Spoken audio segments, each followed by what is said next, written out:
Welcome to Quick Strolls, shorter walks with the guests from A Life More Wild.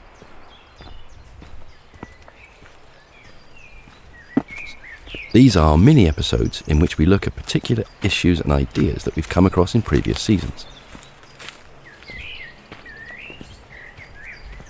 We often think of nature as a place to go, a resource to be drawn on when we need it.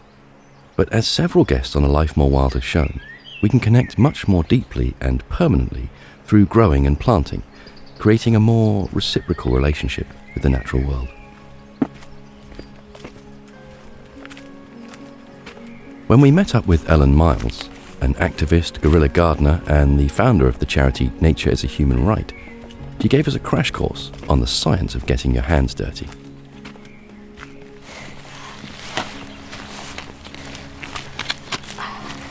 It's so good to get your hands in the soil. There's all sorts of incredible bacteria and cultures inside soil that are ridiculously good for us. So there's something called Mycobacterium vaccae, which is a natural antidepressant, and in some cases has been found to be as good as an antidepressant that you'd get from a doctor.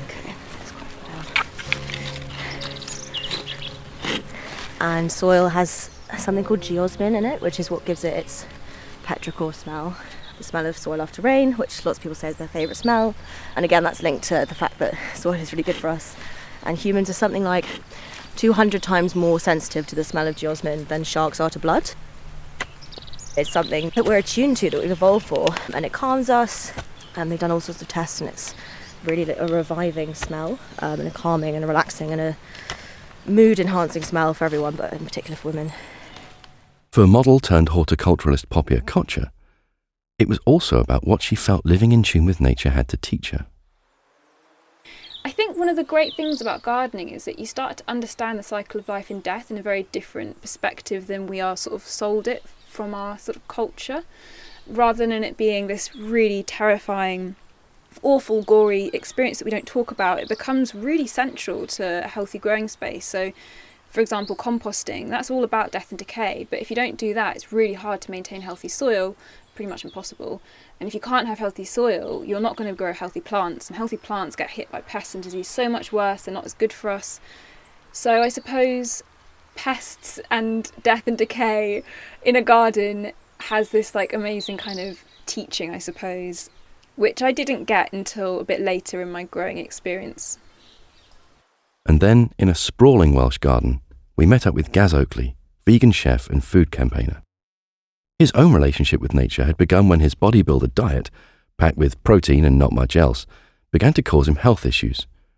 He switched to plant-based eating, moved to the countryside, and saw his life and health transformed. Now it's his mission to spread the word.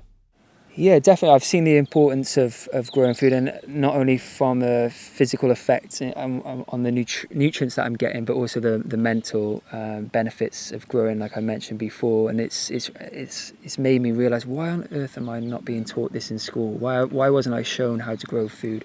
Or why wasn't this knowledge passed down from my parents? Where was it lost? So now it is my mission to encourage as many people as I can through my videos to reap the benefits of growing food for all of the reasons that I mentioned. Because, we are lucky in the UK a lot of time, unless you're living right in the centre of cities. We do have some outdoor spaces that we can grow food, and you don't need a lot of land. I wish I started growing food on my balcony in London. I had enough room to grow a few pots of things. But there's loads of community spaces, allotments. They're not expensive to get hold of. It's just getting them in the first place is hard. But the more people get into growing food, the more of these community projects are going to be about. So it's about encouraging the next generation to do it and feel the benefits that I've got too from it.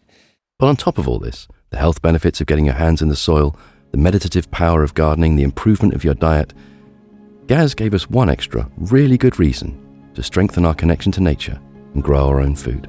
Food cooked with love has an impact on your energy. I think, if you go into a fast food restaurant, and often the employees there, they don't want to be there, and they're throwing these meals together. It's not cooked with love, and I think that's only going to make you feel a bit crappy, if I'm honest with you. So I think that's why Nan's food always tastes so good, because it's cooked with love and passion. So if you cook with passion and love too, you're bound to make delicious, tastier food.